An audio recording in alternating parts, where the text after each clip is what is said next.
And our guests on this segment are Charles Danley, CEO of the Grand Lake Mental Health Center, and Janette Nuspl. Did I get it right? Yes. All right.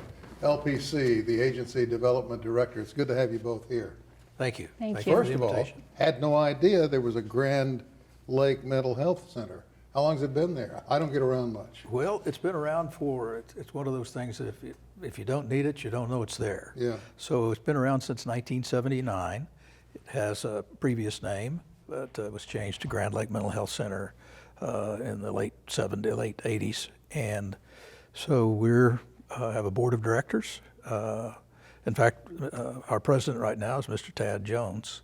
From the Will Rogers. Yes, from Will Rogers. And we also have Jim Tanner, who's an attorney here in town. So it's been around for that length of time, started out serving 7 counties in northeast Oklahoma was the original charge. And recently, since July the 1st now, we've also expanded into 5 other counties, so for a total of 12 counties and about 19 sites. Where is it located? It's located in, I knew you were going to ask me that, so I had to write some of them down. We're in Rogers County, 2 locations. We're in Pryor. We are in Delaware County in Grove, also in Jay. And in Ottawa County, we have clinics in Afton and Miami, and a clinic in Veneta, and a clinic in Grove. I already said that one. And then another one in Nowata, and an administrative office in Nowata and Bartlesville, 2 locations. Okay, so you're on the administrative side. Yes, sir, I'm the CEO. Okay, and you are the hands-on with the folk who need the help. Yes, I came up on the clinical side, and now I'm the agency development director, so I get to make new sites for all of our new staff to help even more people. You know, as of late, there's been a lot of talk in the news and in print about the mental health of this country. And I don't mean anything political about that. I'm talking about, forget politics for a minute. Lots of folks who are in the profession of treating mental illness are seeing an increase in numbers. Have you gone through that? Absolutely. Since becoming a CCBHC, we've been able to increase the number of people we serve by 134%, so more than double. But what we know is that those people were already out in the community needing services and didn't have access. So it would be safe to, and this is a bad assumption, I'm sure, it would be safe to assume that there are still more out there that need it. Absolutely. What do you see most of? We see a wide spectrum of things. We work with trauma. Nearly everybody that we serve has experienced some form of trauma. We serve substance use disorders, and in the strictly mental health sense, we serve diagnoses ranging from depression, anxiety, PTSD, up through the psychoses, such as schizophrenia. So it's wide-ranging. Absolutely. I'm impressed by the satellite offering setup that you have. Now, you recently had a visit from, I think, the woman who designed the programs in place? Yes. How did that go? It's Substance Abuse and Mental Health Services Administration at the federal level is the one that comes up with the ideas and the design for evidence-based, meaning that they've been proven to be effective. We are one of 8 states involved in the certified community behavioral health clinics, and 3 in Oklahoma, Grand Lake, North Care, and Red Rock. Mm-hmm. And so of all the places, they called and said, we want to come and see you. And just the kind of news you want to get. Just the kind of news that I didn't know that we were going to get. And so I was concerned about were we being singled out for excellence or singled out because we were doing something wrong. Mm. And she came up, spent 2 days with us, and another person from the SAMHSA, and it was overwhelming.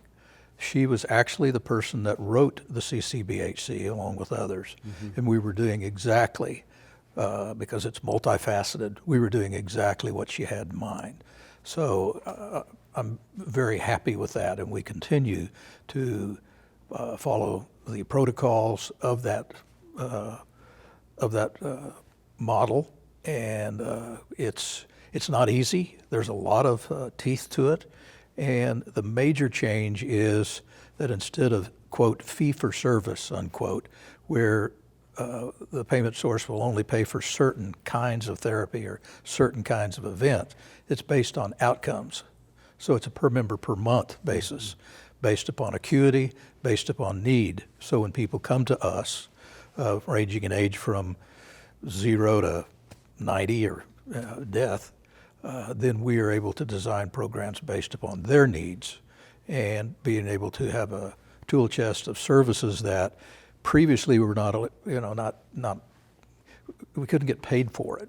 So this says, do whatever it takes, whatever the person needs, whatever the family needs, to be able to produce the outcomes that will keep people out of the hospital. We've had a 95% reduction rate in that over a 3-year period of time.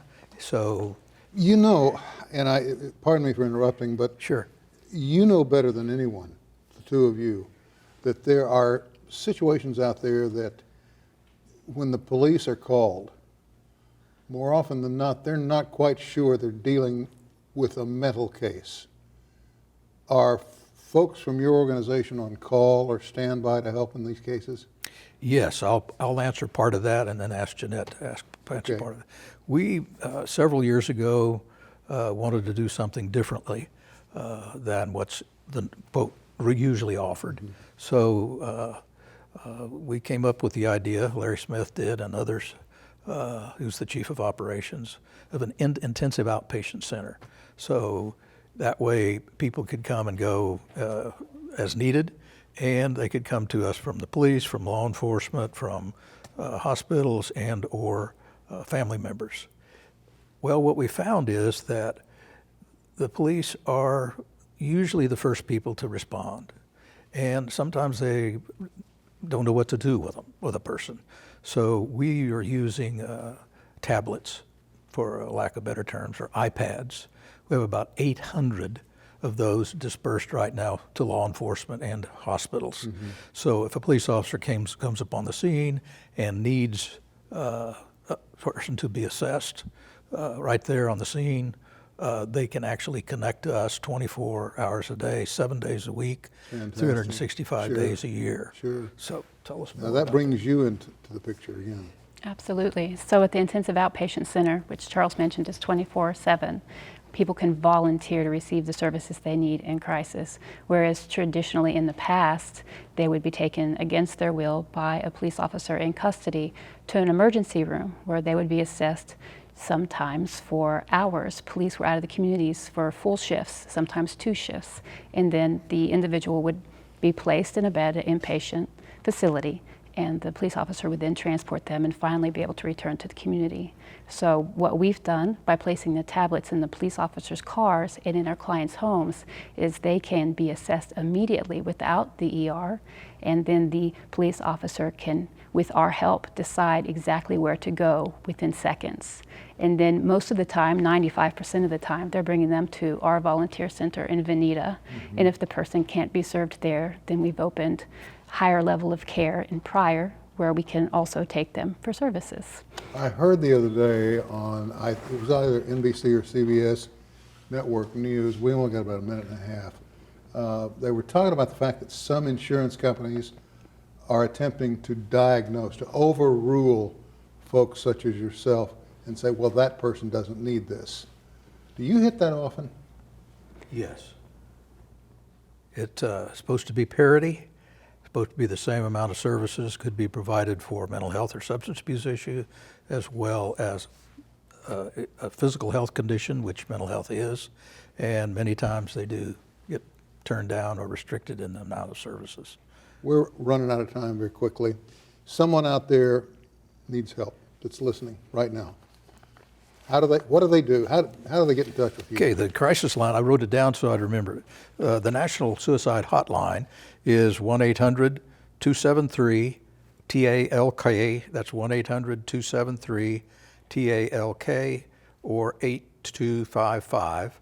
And if they live in the Grand Lake Mental Health Catchment Area, our crisis line is 1-800-722-3611. Or just call ask for Grand Lake Mental Yes. Health. Absolutely, or any first responder can connect them with us as well. Terrific. Hey, thank you both. Thank you. We appreciate it. Tell Tad I said hello. Will do, sir. All right, see Thank you a you. little later. All right, coming up, it's an amazing thing what one can do with a camera.